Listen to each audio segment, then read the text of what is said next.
Good morning, good morning, good morning, good morning.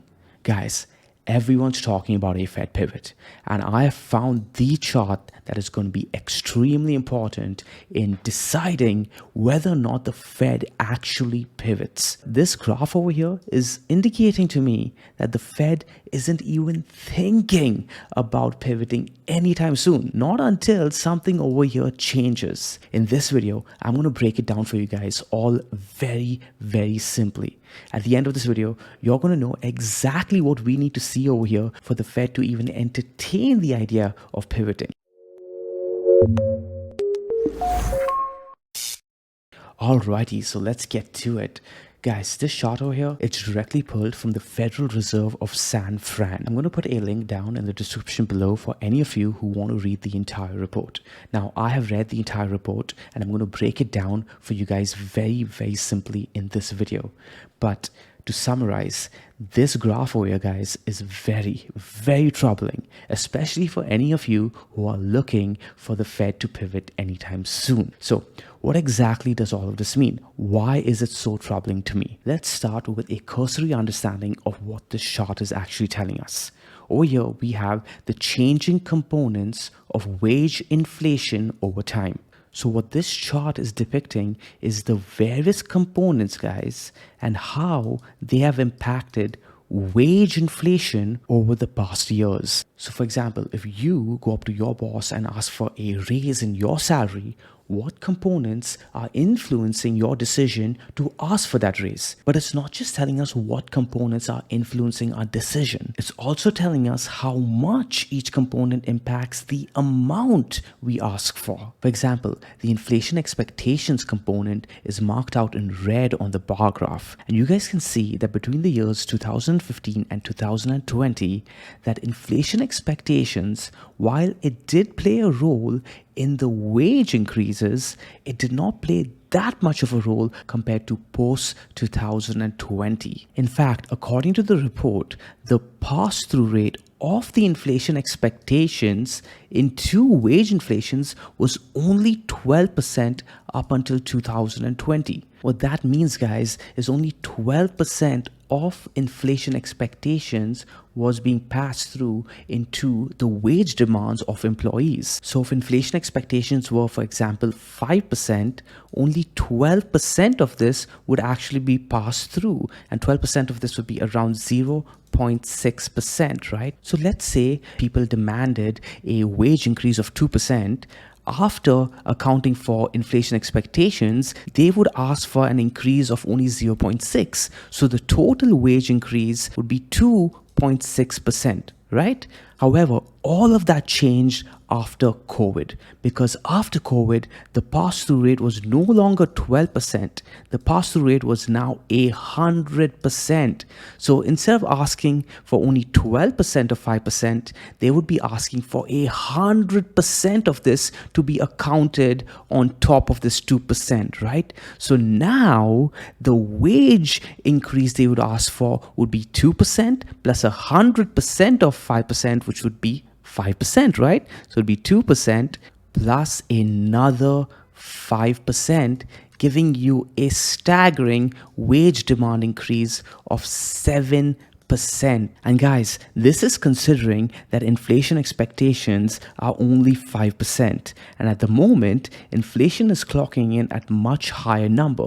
And you guys can see over here that inflation expectations now is a major component of the wage increases, because the pass-through rate is now 100%, and this is why I think that the Fed will not be pivoting until they manage to crush these numbers over here. Inflation expectations are far more important than the reality of inflation, and you guys can see it in the data right over here between 2015 and 2020. While inflation did play a role in wage demands, it wasn't nearly as high as it is today. Today, inflation is a much bigger concern in people's minds, and this is a big problem for the Fed, because now we are arriving the zone of unanchored inflation expectations. And to understand why this is such a big issue for the Fed. Let's first break down what unanchored inflation expectations exactly is. All right, so on this new slide, I have a couple of quotations from a report written by the New York Fed. And over here, they explain what unanchored inflation expectations are. They say, inflation expectations are considered to be unanchored when long-run inflation expectations change significantly. So what do they mean by this? Let's say the general public does expect inflation, but they expect inflation to be at a 2% rate over the long term, right? So while they are expecting consistent inflation, they're expecting it at a 2% rate.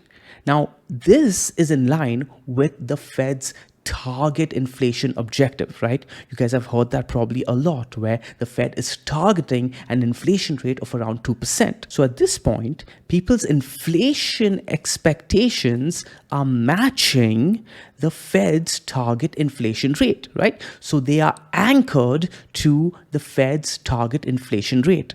However, when people's expectations of inflation start changing significantly and they move away from the Fed's target rate of 2%, let's say to, 6%, right? Let's say people start expecting 6% inflation over the long term. At that point, actual inflation can become unmoored and risks drifting persistently away from the central bank's objective. Because remember, the central bank's objective is 2%.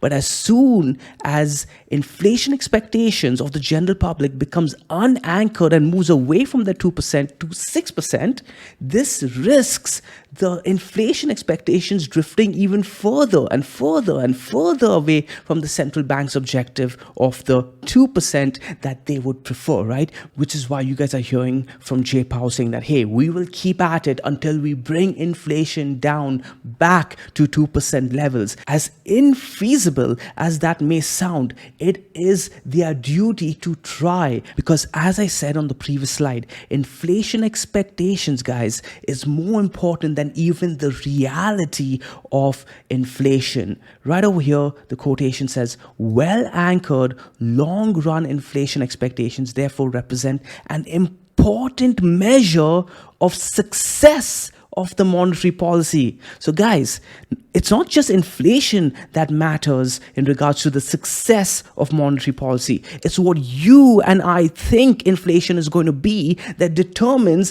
whether monetary policy is going to be successful or not. So our expectations are even more important, because if our expectations become unanchored and move away from the anchor of 2% to 6%, at that point, we end up in what could be a wage price spiral, in which we essentially have higher wages feeding into higher prices and higher prices feeding into higher wages. How does this happen? Well, think about it intuitively. You go ahead to the grocery store and you see that, hey, bread is more expensive, milk is more expensive. So you go up to your boss and say, hey, prices have gone up, and I'm expecting prices to keep going up in the future as well. I want an increase in my salary to account for increasing prices in the future. He gives it to you because the labor market is tight. But here's the thing, guys. What does he have to do after that? He has to go and increase the prices of his products, right? So because wages went up, prices went up. And then a few months later, you go back to the grocery store, you see that prices have gone up, so you demand higher wages, your boss says, all right, I'll give you higher wages, but I'm going to further increase prices. And then somebody else goes to the grocery store, he sees that prices have gone up, he demands higher wages, and this ends up in a vicious spiral of prices actually going up because people are expecting prices to go up. This essentially, guys, is the crux of unanchored inflation expectations being a serious problem. And the best way to visually quantify that inflation expectations are becoming increasingly unanchored is by going back to our previous slide, where we can see that inflation expectations have become a major component of wage inflation. Guys, if you look between 2015 to 2020, over here, inflation expectations was anchored to the Fed's inflation target, right? People's expectations of inflation was well anchored. Now, however, inflation expectations are becoming increasingly unanchored from the Fed's target inflation. The Fed cannot have all of us thinking that long-term inflation is going to be as high as 6%, 7%, hell, even 5% is going to be too high for them if their target is truly 2%, right? Now, one of two things has to happen over here. Either their target inflation rate needs to move up to something like maybe 4%, while inflation expectations over the long run begins to come down to 4% too. That way, inflation expectations are more in line with what the Fed's target inflation is, or the Fed is going to have to crush the markets hard enough for inflation expectations to actually come down to 2%. And that, guys, is a scary, scary prospect. And until one of these two things happen, guys, until the Fed changes their target inflation rate, or they actually bring down inflation expectations to their current target rate, which is 2%, I do not see the Fed pivoting, not on their own accord.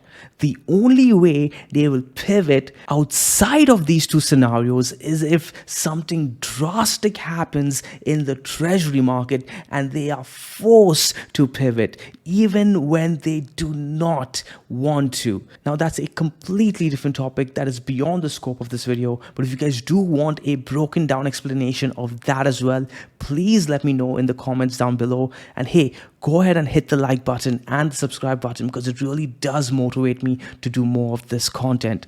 Putting these slides together and breaking down the explanation does take a lot of time, guys. So hitting that like button and subscribing to the channel does go a long way in motivating me.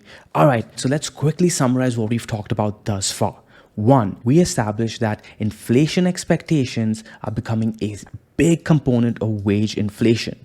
What's more, people are asking for 100% of what they expect inflation to be included into their wages. So if they expect inflation to be around 6% to 7%, they are going to want that entire 6% to be included in their wage increase for the years to come.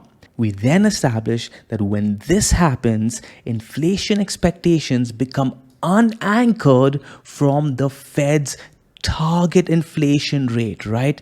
When all of us start expecting, hey, inflation to be 6%, 10%, and the Fed has only a 2% inflation target, we reach a scenario of unanchored inflation expectations. And this leads into a vicious spiral of wages increasing and hence prices increasing and back and forth, right?